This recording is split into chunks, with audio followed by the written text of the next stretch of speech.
নবী আমার আবু বকর সিদ্দিক রাদিয়াল্লাহু তাআলা আনহুকে নিয়ে মদিনার দিকে রওনা হয়েছেন। যেতে যেতে একটা পাহাড়ের সামনে যে উপস্থিত হলেন। এই পাহাড়টাও অনেক উঁচু মানের পাহাড়। অনেকেই বলেছে মোটামুটি 5 মাইল উঁচু হবে এই পাহাড়টা। গারে সাউদ নামক একটা পাহাড়ের পাদদেশে নবী মুহাম্মদ সাল্লাল্লাহু আলাইহি ওয়াসাল্লাম এবং আবু বকর উপস্থিত হলেন। কিন্তু পাহাড়টা যেহেতু অনেক উঁচু, এই পাহাড়ে নবী মুহাম্মদ কিভাবে উঠবেন, এখানে সংক্ষেপ একটা ঘটনা বলি। এবার আবু বকর রাদিয়াল্লাহু তাআলা চিন্তা করলেন, আমার নবী এত কষ্ট করে এখানে উঠতে পারবে না। হযরত আবু বকর আমার নবীর সামনে, এই দেখেন, দুই গা মাথা এইভাবে সামনে রেখে করে দিলেন। সুবহানাল্লাহ। গাছটা নিচু করে দিলেন, ডাক দিয়া বলছেন, ইয়া রাসূলুল্লাহ, আপনি এই পাহাড়ের উপরে চূড়ায় উঠতে পারবেন না, আপনার কষ্ট হবে। আমি আমার দুইটা কাঁধ নিচু করে দিলাম, এখানে বসেন। আমি আমার পুরা শরীরটাকে আপনার জন্য বাহন বানিয়েছি। আমার মুসলমান ভাইরা, নবী আমার আবু বকর রাদিয়াল্লাহু তাআলা আনহুর কাঁধের মধ্যে উঠলেন। নবী মুহাম্মদ সাল্লাল্লাহু আলাইহি ওয়াসাল্লামকে নিয়ে আবু বকর গারে সাউদ নামক পাহাড়ের ওই চূড়ার মধ্যে উঠলেন, একটা গুহার মধ্যে প্রবেশ করলেন। বলেন সুবহানাল্লাহ। নবী মুহাম্মদ সাল্লাল্লাহু আলাইহি ওয়াসাল্লাম গুহার ভিতরে, হঠাৎ করে নবী উপরের দিকে লক্ষ্য করলেন।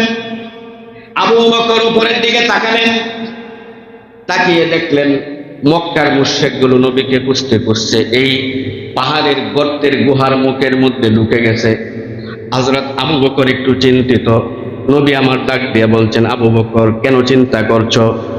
হযরত আবু বকর ডাক দিয়ে বলছেন, ইয়া রাসূলুল্লাহ, আপনি মাথাটা উত্তোলন করুন, দেখুন মুশরিকগুলোর পাগুলো দেখা যাচ্ছে, মনে হয় আপনার উপর আক্রমণ করবে, এই জন্য আমার ভয় লাগছে। আমার নবী ডাক দিয়ে বলছেন, আবু বকর, এই গর্তের মধ্যে তুমি কি মনে করেছো তুমি আর আমি? না, এখানে আরেকজন আছে। তিনি কে? জোরে বলেন, কে? আল্লাহ পাক রব্বুল আলামিন কুরআন কারীমের আয়াত নাযিল করে ঘোষণা করে দিয়েছেন, ইদহুমা ফিল গারি ইয়াকুলু লিসাহিবিহি ওয়ালা তাহজান ইন্নাল্লাহা মা'না। ইদহুমা ফিল গার, তারা দুজন যখন এই গর্তের মধ্যে ছিল, ইয়াকুলু লিসাহিবিহি, একজন আরেকজনকে বলল, একজন আরেকজনকে বলল। যে যাকে বলল, যে বলল তিনি হচ্ছে আমার নবী, আর যাকে বলল তিনি হচ্ছেন আবু বকর। কি বলল? ইন্নাল্লাহা মা'না ওয়ালা তাহজান, ভয় করো না, ইন্নাল্লাহা মা'না, আমাদের সাথে আছে। কে বলেন? জোরে বলেন। মুহতারাম হাজিরিন, আমি যেই কথা বলছিলাম, হযরতে আবু বকর হেরা গুহার মধ্যে আসে। ঢোকার পরে এবার হেরা গুহার মধ্যে ঢোকার পরে দেখেন বিভিন্ন ছিদ্র। হযরত আবু বকরের মাথার পাগড়িটা খুললেন, দেখেন নবী প্রেম কাকে বলে। হযরত আবু বকর চিন্তা করলেন, এই যে গুহার ভিতরে ছোট ছোট ছিদ্রগুলো আছে, ছিদ্র দিয়ে বিষাক্ত কোনো কিছু আমার নবীকে দংশন করতে পারে, আমার নবী কষ্ট পাবে। এই জন্য নিচের পাগড়িটা খুলে ছিঁড়ে ছিঁড়ে প্রত্যেকটা গর্ত তিনি বন্ধ করে দিলেন। করতে করতে শেষ পর্যায়ে পাগড়ি শেষ, একটা গর্ত বন্ধ করা বাকি ছিল। কি করবেন? হযরত আবু বকর রাদিয়াল্লাহু তাআলা আনহু নিজের পাটা এই গর্তের মধ্যে রেখে দুইটা উরু এইভাবে করে রাখলেন আর বললেন, ইয়া রাসূলুল্লাহ, আমার উরু আপনার জন্য বালিশ, আপনি এখানে বিশ্রাম করেন। আমার নবী আবু বকরের উরুর মধ্যে শুয়ে আছেন। আর আবু বকর রাদিয়াল্লাহু তাআলা আনহু পৃথিবীর শ্রেষ্ঠ মহামানব, শ্রেষ্ঠ সৌন্দর্য নবী মুহাম্মদুর রাসূলুল্লাহ, যাকে জিন্দা কোরআন শরীফ বলা হয়, হেরা পর্বতের মধ্যে নবীর চেহারা মুবারকের মধ্যে তাকিয়েছিলেন। বলেন সুবহানাল্লাহ। বাস নবী আমার ঘুমাচ্ছেন। ওই যে একটা গর্ত বন্ধ করা বাকি ছিল, সর্প এসে কামড় দিয়ে দিল। হযরত আবু বকর রাদিয়াল্লাহু তাআলা আনহুর পায়ের মধ্যে একটা সাপ এসে কামড় দিল। বিষের যন্ত্রণা হযরত আবু বকর থর থর করে কাঁপতেছে। হযরত আবু বকর নবীকে জাগ্রত করে নাই। বারবার চোখ দিয়ে পানি পড়ে, আবার মুছে, আবার পড়ে, আবার মুছে। হঠাৎ করে এক ফোঁটা পানি নবীর শরীর মুবারকের মধ্যে পড়ে যায়। আমার নবী জাগ্রত হয়ে যায়, ডাক দিয়া বলছেন, আবু বকর তোমার চোখের মধ্যে পানি কেন?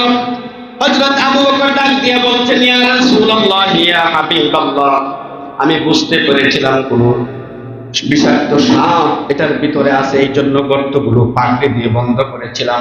একটা গর্ত বাকি ছিল, এখানে আমি আমার পা রেখেছিলাম, ওই সর্পটা আমাকে কামড় দিয়েছে। ইয়া রাসূলুল্লাহ, আমি আপনাকে জাগ্রত করি নাই, কারণ আপনাকে ডাক দিলে আপনার কষ্ট হবে, কিন্তু আমার চোখের পানি মনের অজান্তে আপনার শরীরের মধ্যে পড়ে গেছে। ইয়া রাসূলুল্লাহ, দয়া করে আপনি আমাকে মাফ করে দেন। সুবহানাল্লাহ। কষ্ট পাবে নবী, বিশেষ যন্ত্রণা কাতরাচ্ছে, তারপরে নবীকে উঠাই না। কারণ কি দেখছে? পৃথিবীর শ্রেষ্ঠ মহামানবের ওই চেহারাটা হযরত আবু বকর দেখছে। সুবহানাল্লাহ কইবেন না? বিষাক্ত সাপে দংশন করেছে।